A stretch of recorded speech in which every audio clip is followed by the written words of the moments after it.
on the way to this all-knowing and being in the vortex and being in tune with yourself, on the way there's these bumps along the road, these challenges, and what is the best way to deal with those around you that insist on complaining or judging or doing these things that you don't really want to focus on, but they're being thrust in you, and you know that if you were in the vortex it wouldn't be coming at you, but you're not yet in the vortex. Do you just endure it? Do you say yes, okay, because you don't want to, because if you say I don't want to listen to that right now, then they think you're rude or you don't care. The first thing that happens is an awareness. Esther had a conversation on the telephone with someone recently who was really wanting to get her point of view across to Esther. And Esther had a different point of view. And as Esther listened, Esther realized that with every word that Esther uttered, it just got bigger. There was no way this conversation was going to come to a conclusion that was going to please anybody. And so Esther is looking at Jerry and going, what do I do? And Jerry can't hear the other end of it, so he doesn't really know what's going on. And we said to Esther, hang up the phone.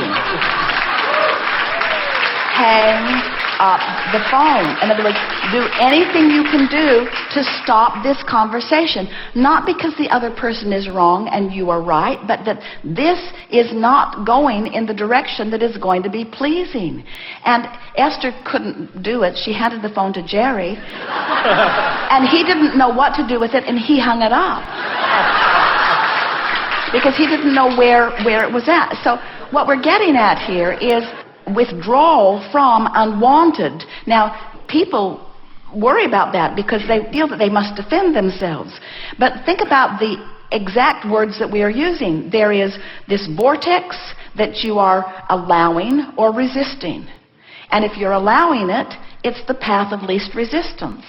So the path of least resistance is whatever it takes not to confront, you see. We really mean that when we say bring back the fist. Now, there are a lot of people even in this room that say, but come on, don't we need to stand up for ourselves? Won't we be a doormat? And we want you to understand that if you're all outside the vortex and inside the vortex is off the table of discussion and you want to win, then you better get big and strong and you better be able to beat them all up. And that's the game you play in. Let's call it the out of the vortex game, where brute force and good debate is really where it's at. But one who's in alignment is millions of times more powerful than those who are not. So if you make the decision that you want to connect with your true power, that you want to connect with who you really are, and further, you can't be joyful unless you do that, then it makes you willing to just let those things go by the wayside while you collect yourself inside the vortex.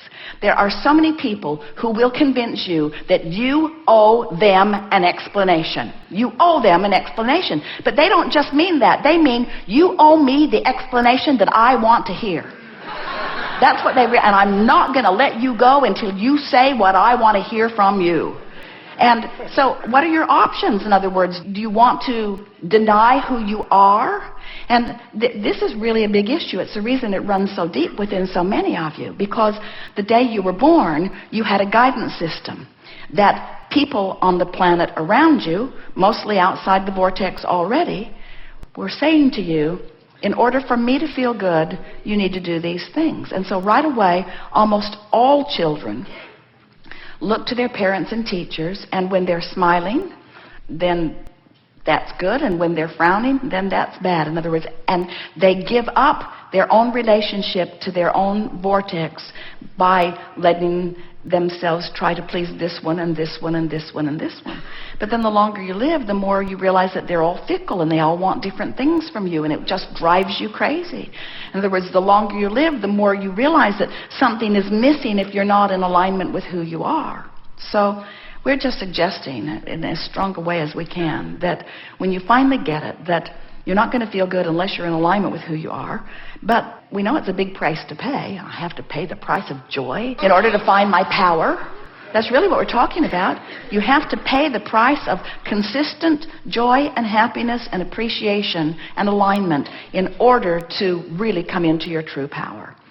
When you are in your true power, then it's not difficult for your life to go well for you, because first of all, law of attraction's not matching you up with things that don't match it, and in your desire to teach, and that's what happens to so many of you. You're a teacher, and so students come. And when students come, lots of teaching goes on. In other words, we don't know, in the conversation that we were just offering about Esther hanging up, we would not begin to say that the other person was wrong, or that the benefit of the whole thing was all Esther's doing. In other words, we so want everyone to understand that when there is a problem that is formulating, there is a solution that is formulating too. And what makes you want to sort of break away from those that are still beating the drum of the problem is that you're ready to move on to the solution, and often they're not. And you just can't move on to the solution while you're beating the drum of the problem. You have to let it go. Helpful? Very. Thank you very much. Yes, indeed.